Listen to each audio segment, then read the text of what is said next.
मन का सबसे सूक्ष्म स्वरूप क्या है? प्रश्न आज का ये है। मन का उदय कहां से होता है? मन प्रारंभ कहां से होता है? सबसे सहज और सरल है मैं का भाव। मैं ही मन है। मैं का भाव होना मन का उदय होना हो।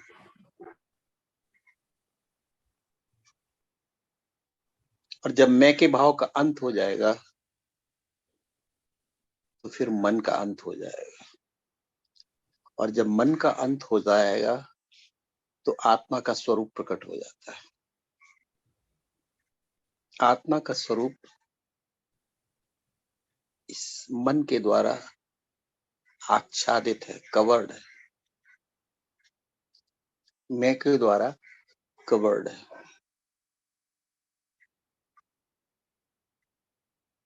इसलिए जब भी हम ये कहेंगे कि मुझे मिल गया, तभी समझ लेना कि मुझे नहीं मिला। मुझे शब्द जब इस्तेमाल किया तो फिर दूर चला गया। मुझे ज्ञान हो गया, मुझे अनुभव हो गया, मुझे अपने स्वरूप की ज्ञान हो गया, दर्शन हो गए, आत्मदर्शन हो गए, तो फिर चूक गए आप। क्योंकि बात इतनी सूक्ष्म है। ये बिल्कुल सही कहा कि मन सूक्ष्म शरीर है। बस शरीर अगर सब बताओ तो मन सूक्ष्म है, एकदम सूक्ष्म है। और जब उस सूक्ष्म को हम आपके सामने अगर उसका चित्रण करें तो सिर्फ मैं रह जाता है। सबसे सरल, सबसे सहज मैं ही मन है। क्योंकि मैं के उदय होते ही तुम और वो का उदय हो जाता है, मेरा और तेरा का उदय हो जाता है, द्वैत का उदय हो जाता है, माया का उदय हो जाता है। क्योंकि आत्मस्वरूप तो अद्वैत है, एक ही है। लेकिन मैं के उदय होते ही तुम हो गया या वो हो गए, मेरा हो गया, तेरा हो गया, मन चाहा हो गया, अनचाहा हो गया, और फिर सारा का सारा जीवन और लीला शुरू हो गई द्वैत की। फिर अंतहीन श्रृंखलाएं।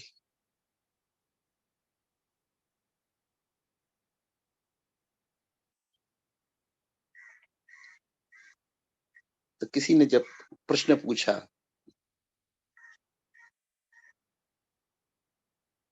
कि मुझे आत्मदर्शन कब होंगे, मुक्ति कब मिलेगी, शांति कब मिलेगी, तृप्ति कब होगी, आनंद कब मिलेगा, सत्य दर्शन कब होंगे, अभी आपको समझ में आ गया होगा। सबका एक ही उत्तर है। सबका एक ही उत्तर है, जब मैं न हो। बहुत सूक्ष्म। मन न हो या मैं न हो, दोनों एक ही बात है। It's denoted by I. मैं एक सर्वनाम है, उपनाम है।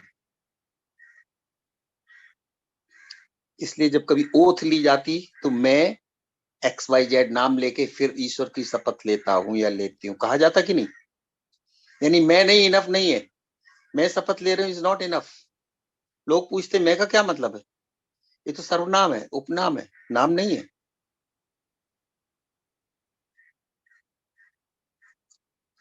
लेकिन मैं उपनाम किसका है? तुम समझती तुम्हारे नाम का उपनाम मैं है? नहीं। ये उपनाम तुम्हारी आत्मा की जगह सब्स्टिट्यूट कर रहा है। कारण शरीर को सब्स्टिट्यूट कर रहा है मैं। स्थूल जगत में कारण शरीर का रिप्रेजेंटेटिव बन के मैं पैदा होता है। क्योंकि कारण शरीर का कुछ नाम तो है नहीं, इसलिए सारा काम मैं के द्वारा चलाया जाता है।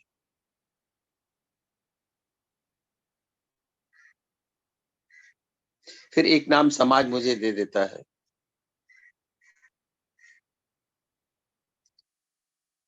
और फिर हमें भी वही नाम सही लगने लगता है।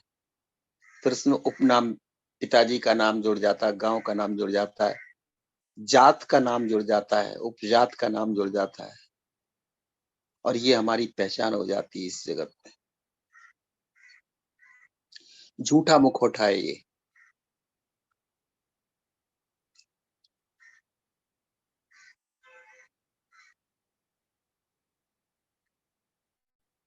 ये परत पे परत चढ़ती चली जाती आत्मज्ञान के ऊपर।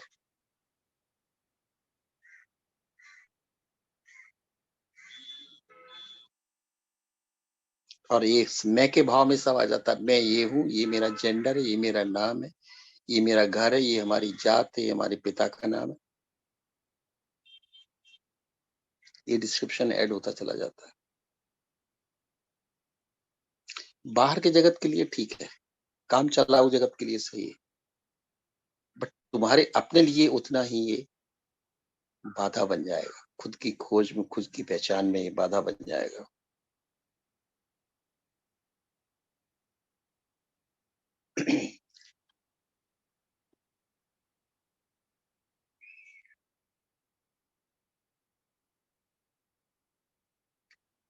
मैं और शांति, मुझे शांति चाहिए। मैं शांत होना चाहती हूँ या होना चाहता हूँ, दोनों विपरीत है। मैं ही तो अशांति का कारण बना। अशांति और शांति दोनों एक साथ कैसे हो सकती? मैं ही तो सारे उपद्रव की जड़ हूँ। मैं ही तो चाह हूँ, मैं अचाह कैसे हो सकती? मैं ही तो अतृप्ति हूँ, मुझे तृप्ति कैसे मिलेगी?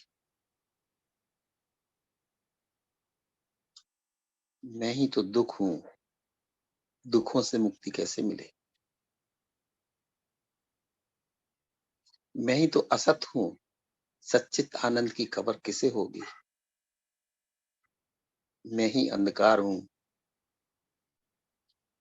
प्रकाश की सिर्फ चाह कर सकता हूँ।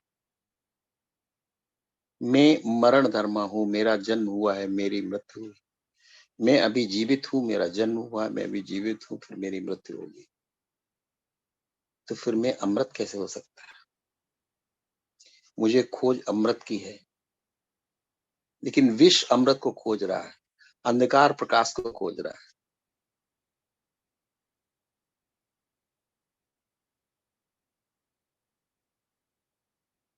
बेशक प्रकाश है तुम्हारे अंदर, तुम ही प्रकाश हो, लेकिन मैं प्रकाश नहीं। मैं का भाव प्रकाश नहीं। मैं का भाव उस प्रकाश को ढक लेता है, कवर कर लेता है।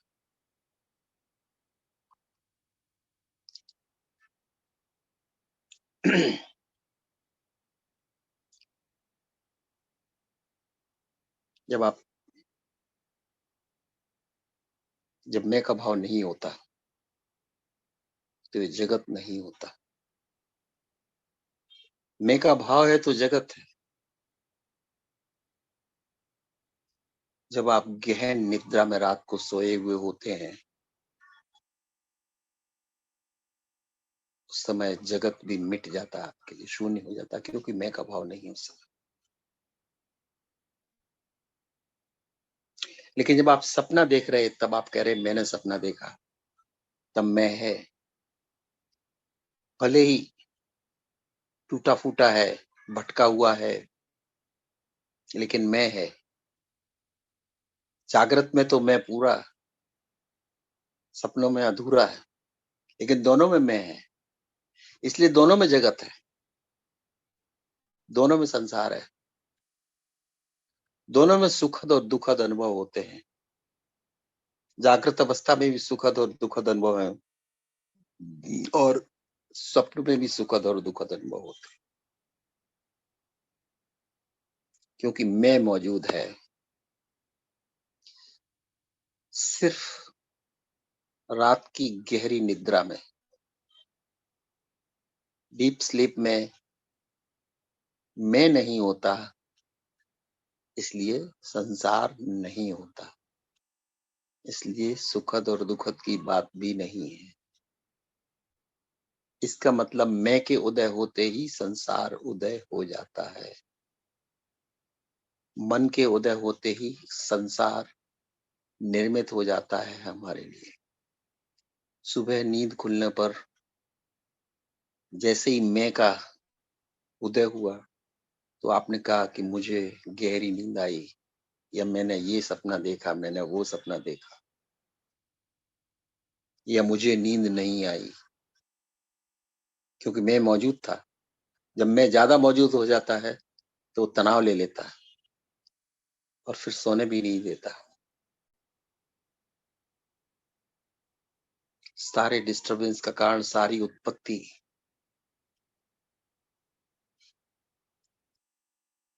इस मैं के कारण होती है। देखिए, स्वप्न अवस्था में नाम लिया है, मैं मौजूद रहता है, क्योंकि सपना आपको ही आ रहा है। आप एक करेक्टर होते हैं, आपको एबीसीडी तमाम सीनरी दिखाई देती, लोग दिखाई देते, घटनाएं दिखाई देती हैं, अच्छा दिखाई देता, बुरा दिखाई देता, कभी आप आसमान में होते, कभी जमीन पे, लेकिन आप मौजूद हैं उसमें।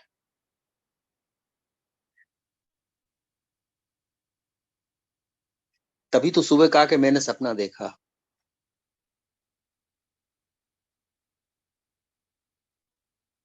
आप एक रोल के, एक करेक्टर के रूप में मौजूद उस सीन में, उस खेल में, उस अवस्था में।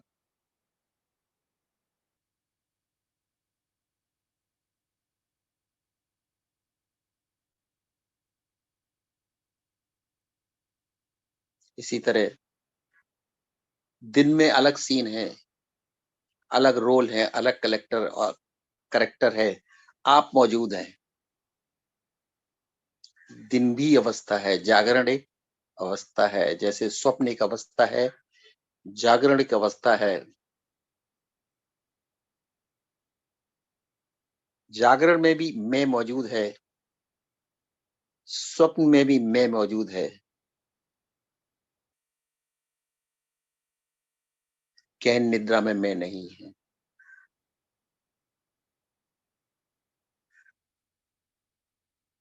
कोई प्रक्षेपण नहीं होता,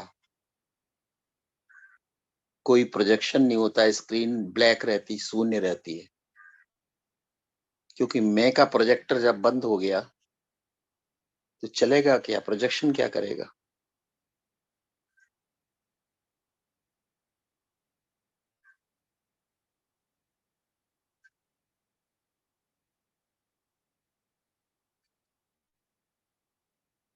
अब फिर मैं आपको जनक और अष्टावक्र का रेफरेंस यहाँ देना चाहता हूँ। जब जनक ने पूछा कि एक दफे सपने में मैं भिखारी हो जाता हूँ, सब कुछ लुट जाता है, मैं फकीरों की तरह फटे कपड़ों में भीख मांगता फिरता हूँ, दर दर को बेचैन, भूख लगी है जोर से। फिर कहीं देखते हैं कि कहीं खाना बांटा जा रहा है, मैं भी लाइन में लग जाता हूँ उसमें। भूख जोर से थी, लेकिन जब तक मेरा नंबर आता है, खाना समाप्त हो जाता है।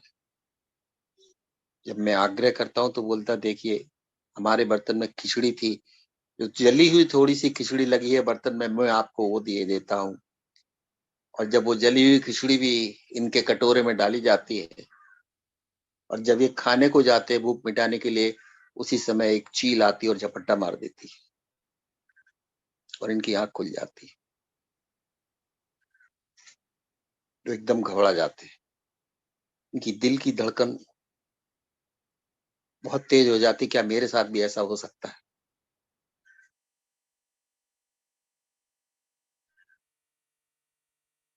दिन में मैं तो राजा जनक था, और इस छोटे से 2 घंटे के सपने में मैं इतना भिखारी होकर इतना परेशान हो सकता हूँ। अष्टावक्र से पूछते हैं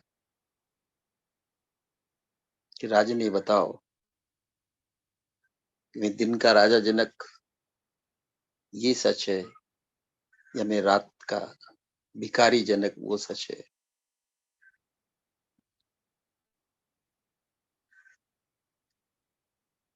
तो अष्टावक्र कहते हैं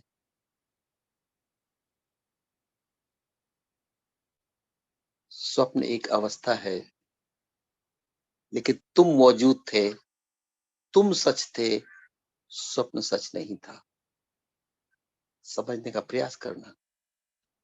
देखने वाला दृष्टा सत्य था स्वप्न को, स्वप्न दृश्य थे, दृश्य झूठ होते हैं।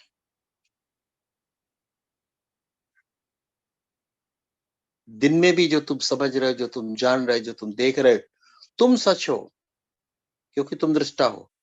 लेकिन जितना दृश्य जगत है ये सब झूठ है, एक अवस्था है जो 24 घंटे भी नहीं रुकती। सपनों में तुम क्या थे ये भूल जाते हो, दिन में क्या थे ये तुम सपनों में भूल जाते हो, सपनों में क्या थे तुम दिन में भूल जाते हो। ये अवस्थाएं हैं राजन, एक ये कभी सच नहीं हो सकती। लेकिन इन अवस्थाओं में जो दृष्टा था, जो गुजर रहा था इन अवस्थाओं से, वो मात्र सत्य है।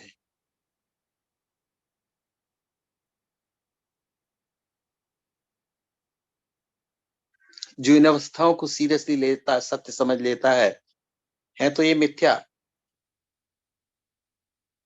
वो इनमें उलझ जाता है और यही हमारे दुख का कारण बन जाती है।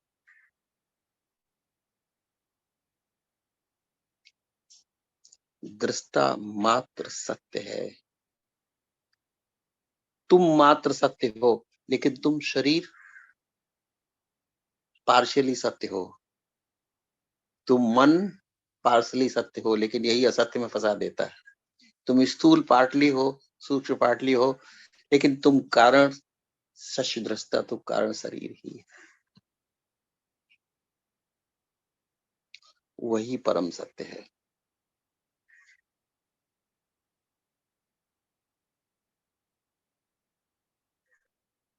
दृश्य सभी दृश्य हैं, उनका सापेक्ष भाव है, सापेक्ष मीनिंग है। किसी के कंपैरिजन में कुछ मीनिंग है, कंपैरिजन खत्म हुआ, मीनिंग खत्म होगी, समय निकल गया, मीनिंग खत्म।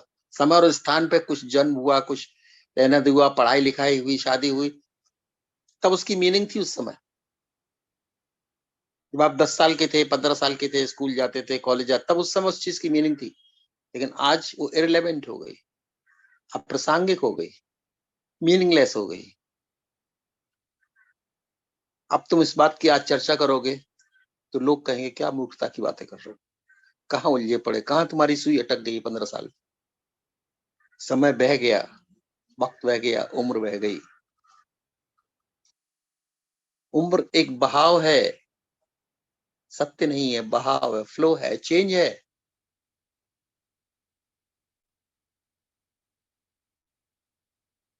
और लीनियर है, बैकवर्ड कभी जाती नहीं, एक ही तरफ को वक्त बहता है। लेकिन तुम दृष्टा हो, तुम जान रहे हो इस बात को, फिर भी तुम धोखा खा रहे हो। तुम कल जो किया वही तुम आज कर रहे हो। तुम ये नहीं जान रहे हो ये बहाव हमें कहाँ ले जा रहा है, इस बहाव का इशारा किधर है। इसके लास्ट में जो मृत्यु का बोर्ड लगा है, एक्सपायरी का बोर्ड लगा है, जाने अनजाने हम उसकी तरफ जा रहे हैं। तुम ज्यादा जल्दी करोगे, जल्दी से उस गंतव्य पे पहुंच जाओगे।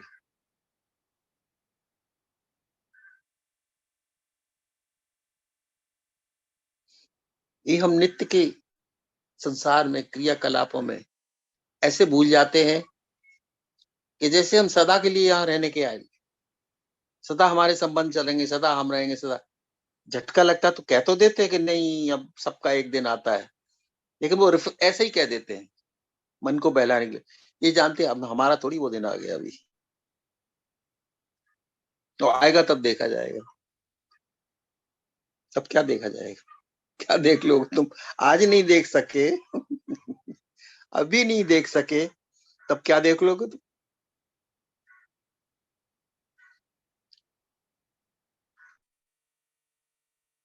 कहते मौज से जियो। मौज करे कहां से? मौज हो क्यों? चार समस्या मुंह आए खड़ी चारों तरफ, मौज कैसे कर सकते हो तुम?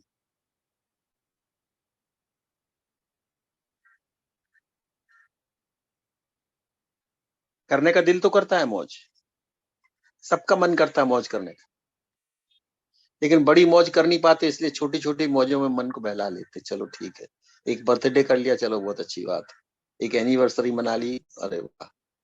एक कोई उत्सव आ गया, कोई त्योहार मना लिया, उसे सेलिब्रेट कर लिया। लेकिन ये सब बुलाने की कलाएं हैं उस सत्य को जो तुम हो, जिस तरफ तुम्हारी उम्र बढ़ रही है।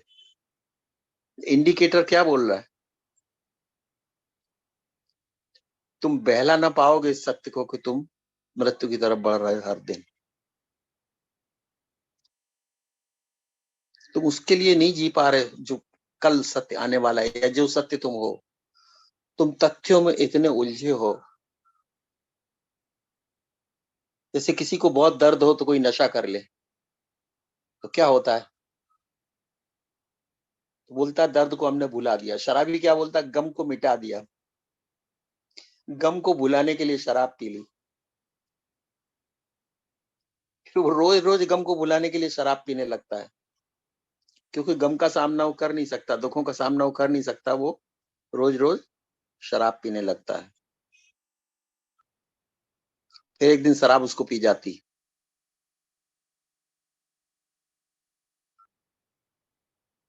उसने कहा तुम रोज गम को मिटा रहे थे, हम एक दिन गम को मिटा ही देते। तुम ही नहीं रहोगे तो गम कहां से रहेगा?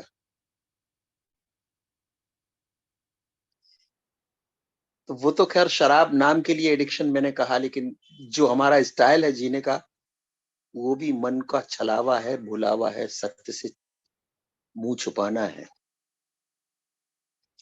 संसार में, रिश्तों में, इसमें उसमें, बिजनेस में, कृत्यों में उलझन उलझन उलझ के मैं समझता हूँ कि हम अपनी समस्याओं को सॉल्व कर रहे हैं, अपने दुखों को कम कर लेते हैं। ये भी एक तरह का एडिक्शन है, एडिक्टिव बिहेवियर है। इस दुख को, इस पीड़ा को कि हम मृत्यु की तरफ बढ़ रहे हैं। चलो थोड़ा काम कर लेते, थोड़ा किचन, थोड़ी मार्केटिंग, थोड़ी शॉपिंग, सब लोग जाते हैं, हाँ ये एक्टिव है। ये जो एक्टिविटी है हमारी, मन की जो एक्टिविटी है, ये एक छलावा है, उसको कवर करता सत्य को कि तुम मृत्यु की तरफ बढ़ रहे हो, कि सच में तुमने अभी तक आनंद जाना नहीं है। तुम सच्चित का आनंद का तुम्हें कोई टेस्ट नहीं लगा। तुम कभी तृप्त नहीं हुए आज तक। तुम हमेशा अतृप्त हो, तुम हमेशा असंतुष्ट हो, तुम हमेशा बेचैन हो।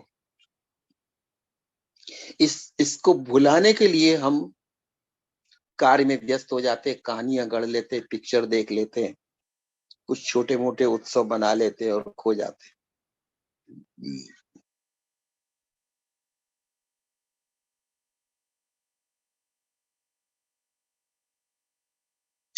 ये जनक अष्टावक्र संवाद का जो मैंने एग्जाम्पल आपको दिया है, इस सत्य के सबसे करीब दिया हुआ स्टेटमेंट है। एक जागृत अवस्था, एक सुषुप्त अवस्था है, और एक स्वप्न अवस्था है। ये अवस्थाएं, ये तुम नहीं हो। अवस्थाएं सच नहीं होती।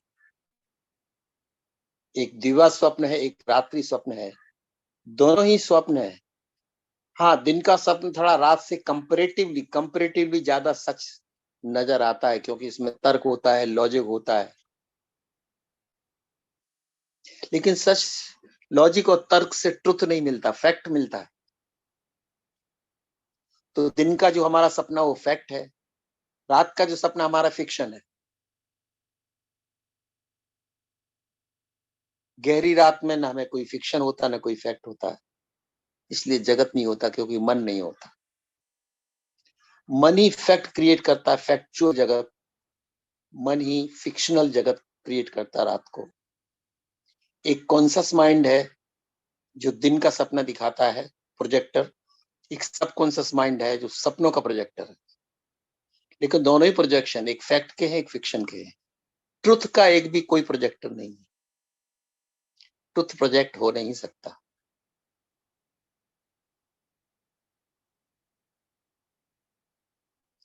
ट्रुथ प्रोजेक्टर के पीछे का, फैक्ट प्रोजेक्टर के आगे से जो हम स्क्रीन पे देखते हैं वो दिखता है, फिक्शन भी आगे से देख रहे हैं जो प्रोजेक्टर देख रहा है, लेकिन ट्रुथ में प्रोजेक्टर नहीं होता, इसलिए तुम पीछे चले जाते हो।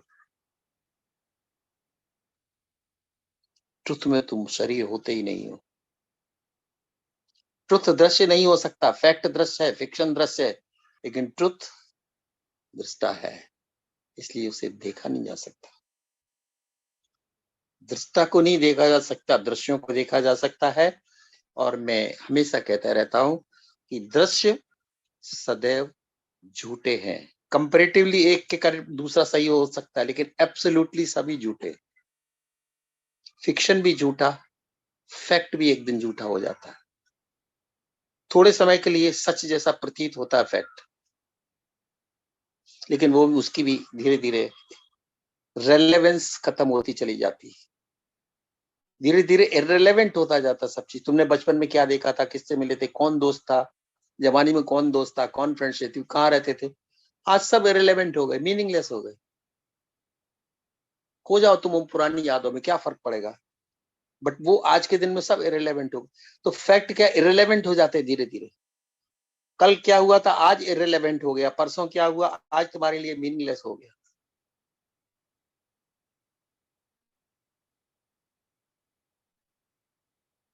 सत्य कभी भी मीनिंगलेस नहीं होता, सत्य कभी एक्सपायर नहीं होता, सत्य कभी इररिलेवेंट नहीं होता।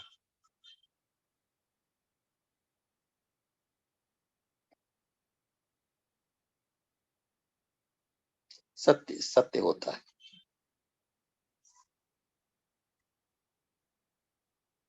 तो जब आज का मैंने प्रारंभ किया था और कहा था मन का स्वरूप क्या है, कम से कम शब्दों में तो मैंने मैं का उपयोग किया आज। मैं ही वो प्रोजेक्टर है जो जागरण में तथ्यों को दिखाता है, स्वप्न में फिक्शंस को दिखाता है, लेकिन दोनों ही दृश्य हैं। देखने वाला सत्य है, जैसा अष्टावक्र का जनक, दिन में तुम राजा हो और रात को तुम भिखारी हो, दोनों ही सपने हैं, दोनों ही गलत हैं, दोनों ही इररिलेवेंट है। ना तुम राजा हो ना तुम भिखारी हो, तुम हो, तुम शुद्ध चैतन्य हो, तुम दृष्टा हो। लेकिन तुम बंध जाते हो इस अवस्था से कि मैं राजा हूं, तुम बंध जाते हो इस अवस्था से कि मैं भिखारी हूं, तुम बंध जाते हो इस अवस्था से कि मैं एक्स वाई जेड हूं।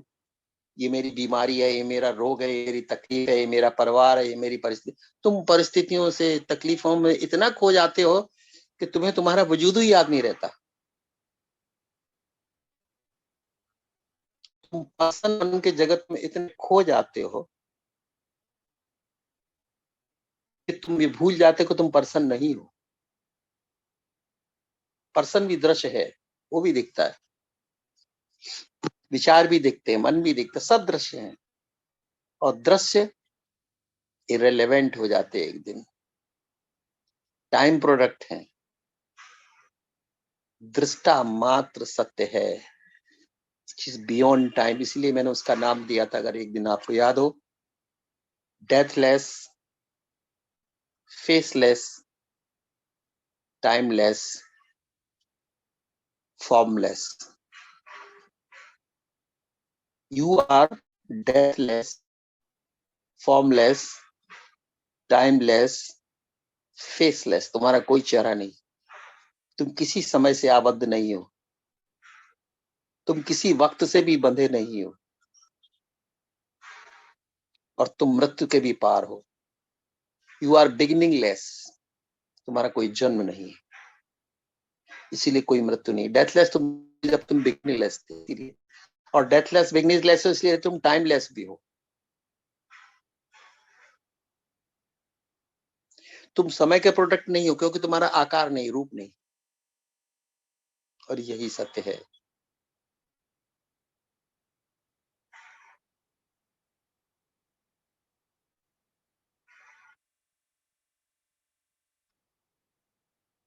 और इसी सत्य जानना इंफॉर्मेशन कहलाता है बाहर का, अपने बारे में जानना, शास्त्रों के बारे में जानना, ईश्वर के बारे में जानना ज्ञान कहलाता है।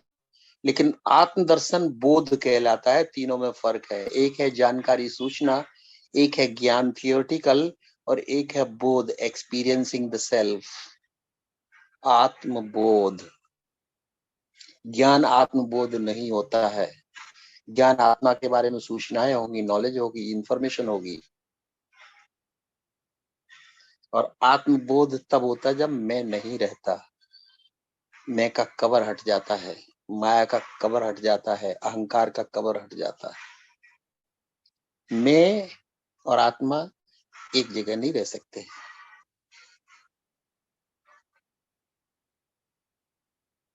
इसलिए जब बोध होता है तब मैं नहीं होता।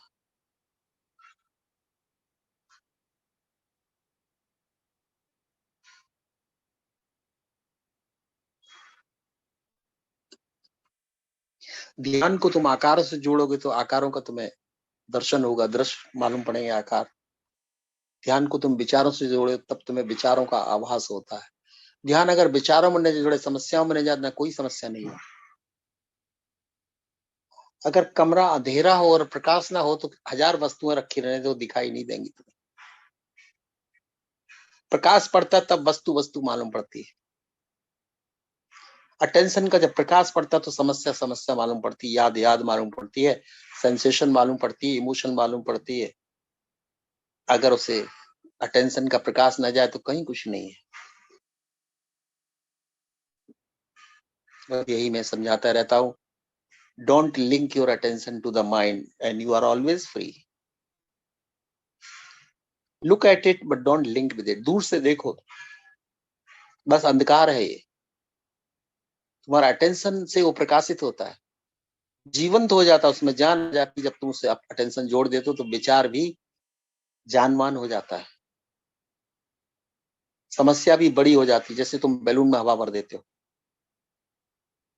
अटेंशन जाता तो विचार पावरफुल हो जाता है, इच्छा पावरफुल हो जाती, समस्या पावरफुल हो जाती, इमोशन पावरफुल हो जाती, क्रोध पावरफुल हो जाता है, भय पावरफुल हो जाता है। अटेंशन विड्रॉ करो तो कहीं कुछ है ही नहीं।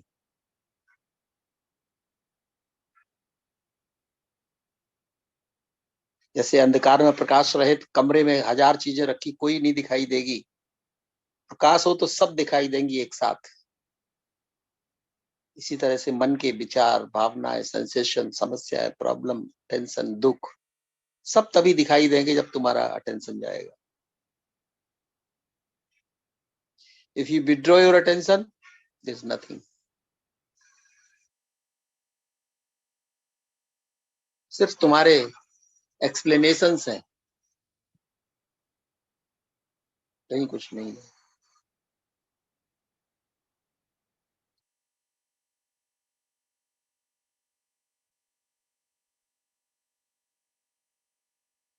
मैं वस्तुतः रोज इसी इसी चीज पर रोज बोलता हूँ।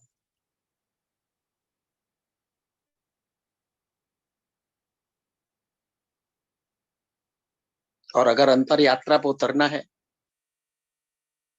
आत्म जगत में जाना, तो पहली दशा है कि आपको इंट्रोवर्ट होना पड़ेगा, प्रत्याहार में आना पड़ेगा। इंट्रोवर्टेडनेस, अटेंशन को अंदर लेके आओ, जो बाहर फैला। जब बाहर की जगत तभी दिखाई देती जब अटेंशन जाता है, और बाहर की जगत का प्रक्षेपण मन में तब होता है जब मन में अटेंशन जाता है। अगर दोनों जगह से अटेंशन आप विड्रॉ करोगे तो ना बाहर का जगत है ना फिर अंतर का जगत। इसलिए प्रत्याहार में आके इंट्रोवर्ट होके और मौन हो जाना, ये दो चरण है। पहले प्रत्याहार और फिर साइलेंस। जब दो स्टेप आपने ले लिए तब तीसरा स्टेप अंदर की तरफ आएगा। तब फिर मैंने जो आज बात कही है वो मीनिंगफुल हो जाएगी, क्योंकि फिर तुम दृष्टा पे आओगे। अभी तो तुम दृश्यों में उलझे हो, या तो बाहर के जगत के दृश्य में उलझे हो, माया में उलझे हो, या मन के दृश्यों में उलझे हो। दृश्य सभी झूठे हैं। मन के दृश्य फिक्टिशियस है, बाहर के दृश्य फैक्चुअल है, बट दोनों ही इरेलेवेंट है, मीनिंगलेस है। सत्य तो तुम हो और तुम दृष्टा हो। आज